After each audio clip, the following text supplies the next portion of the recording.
Hey guys, we're back for another installment of the Aussie Noobs Guide to Bossing, and this time we have the Grotesque Guardians.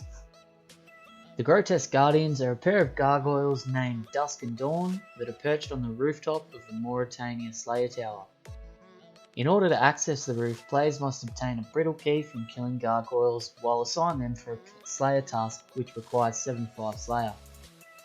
Once you have obtained the brittle key and used it to unlock the gate on the 3rd floor, just before the gargoyles, it is now permanently open.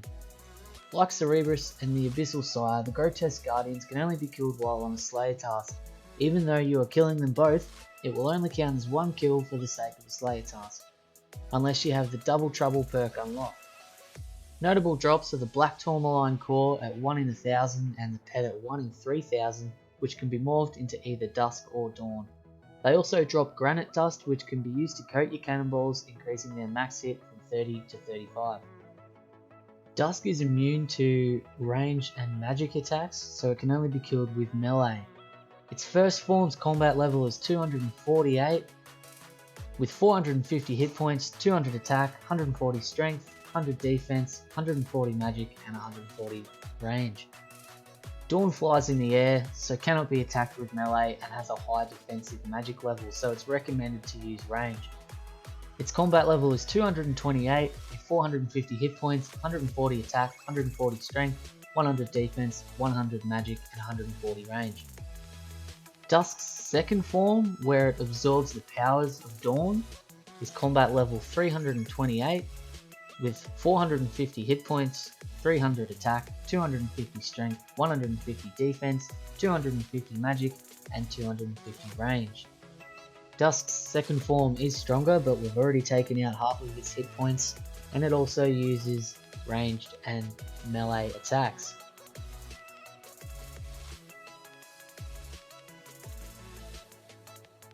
Over to the gear setup, we have our imbued Slayer helmet, the Ava's Assembler, Amulet of Fury, War Blessing, Toxic Blowpipe, Bando's Body, Saradomin Chaps, Barrow's Gloves, Ancient D'hide Boots, and our Ring of Suffering imbued. In our inventory we have a Thorax Plate Body, Thorax Plate Legs, Abyssal Whip, Dragon Defender, Fire Cape, and Dragon Boots, a Prayer Pot, a Super Combat Pot, Sharks, an Anglerfish, an Eternal Slayer Ring, Rock Throne Hammer, a Rune Pouch with Dust Runes, Chaos Runes, and Lore Runes. The Chaos Runes aren't necessary. The Ring of Suffering doesn't need to have the recoil effect on either.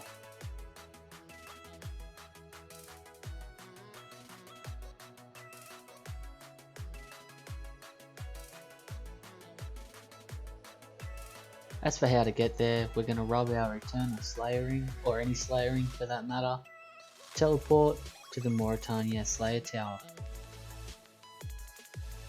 Now if we have the agility level, we're going to climb up the spiked chain, which will put us straight onto the 2nd floor. Before we get up, put on Protect from Magic to protect us from the Aberrant Spectres. Climb up this set of stairs down here. Once you're up the stairs, turn off your magic and make your way to the gate. If you happen to die during a fight, there's a chest just on the left where you can reclaim all your items for 50k. And then head over to the big bell.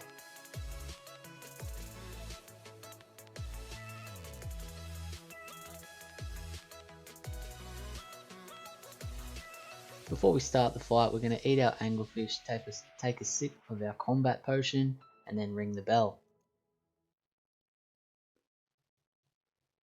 Now the gargoyles will come to life and start the battle.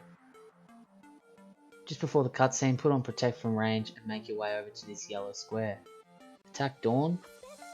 Once Dusk takes a swipe at you, you're going to walk over to this square here and then attack Dawn again. Dusk now sort of dances around you, trying to find a position where he can attack.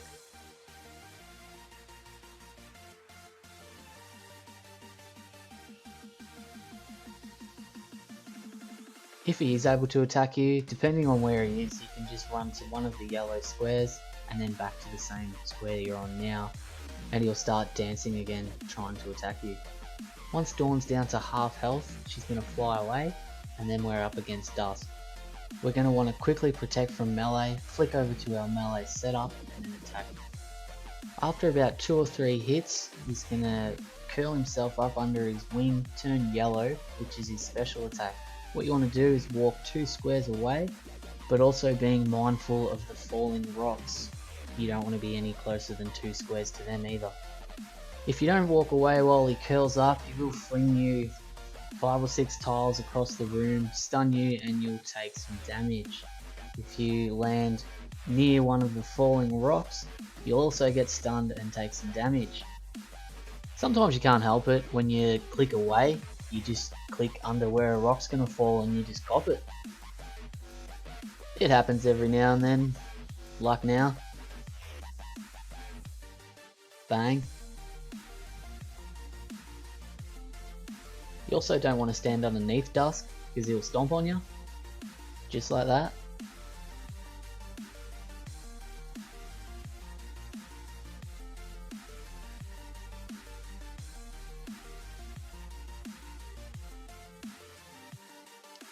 Once he's down to half health, he'll take off, and here's the return of Dawn. Now they go into a possessed-like state and summon these portal energy things. Just avoid stepping on them because they do damage. Once they're gone, protect from range, and Dawn will send out 3 bluey purple orb things. Go around and absorb them all.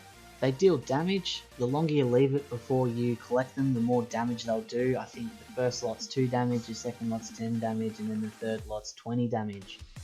You can generally pick them all up before they hit 20 damage. Now you're just going to go back to this corner where we did on the first phase and do exactly what we've done before. If you don't kill Dawn in time, she will send out more blue orbs.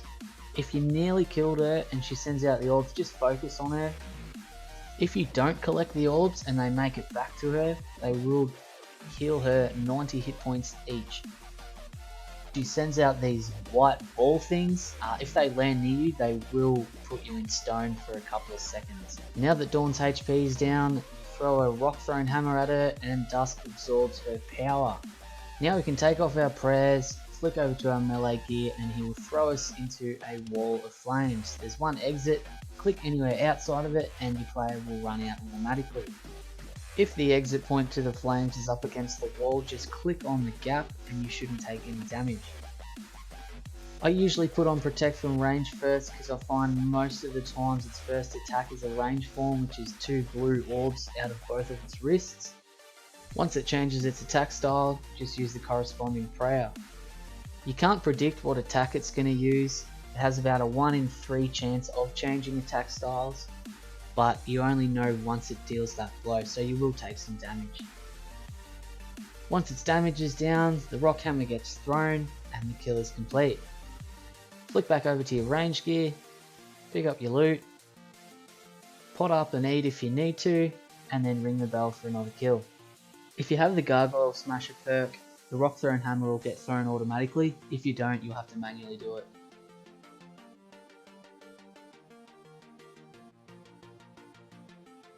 Here we've been hit by the special attack that sets you in stone. All you can do is sit there and wait a few seconds. Once you can, attack again.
Let's have a bit of fun till I downfall.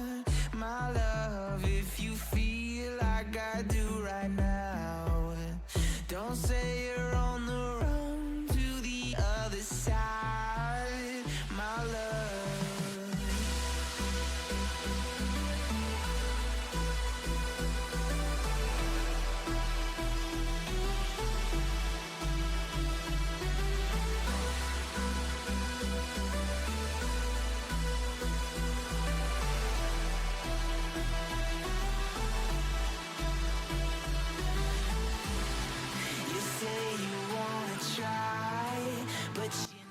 As you can see here, I've been thrown into the wall. The only exit is against the wall, so just stand in the blank spot and then you're good to go. Also, throughout the fight, don't forget to use your blowpipe spec to gain some health.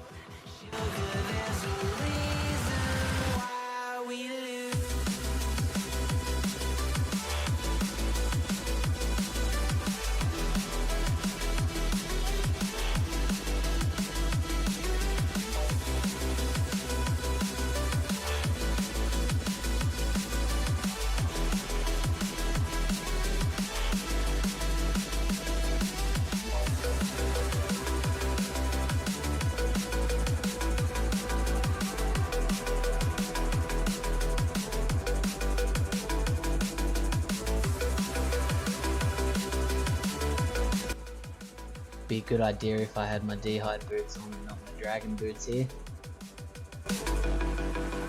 I don't know what you want. Let's have a bit of fun till I downfall.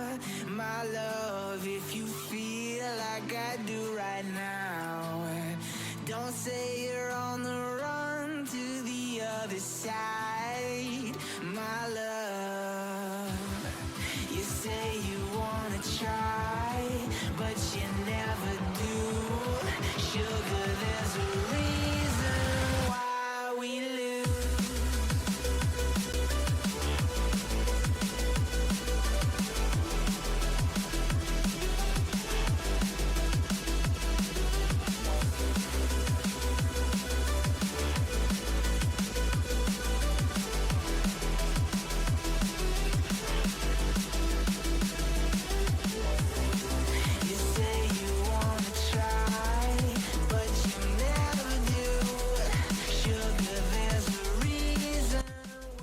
Once we can't get any more kills in the trip, we'll just teleport to home, fill up on the rejuvenation pool, use our grand exchange teleport back to the bank,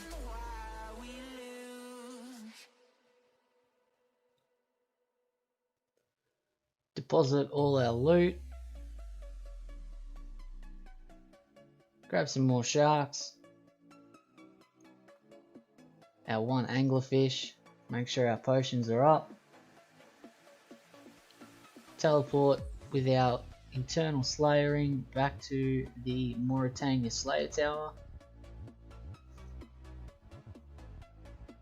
make our way up to the 3rd floor,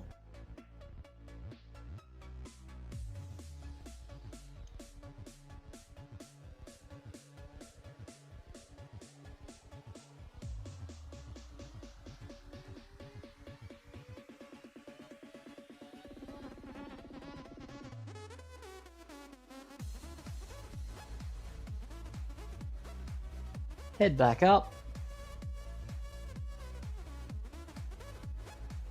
eat, pot up, and we're good to go for another round.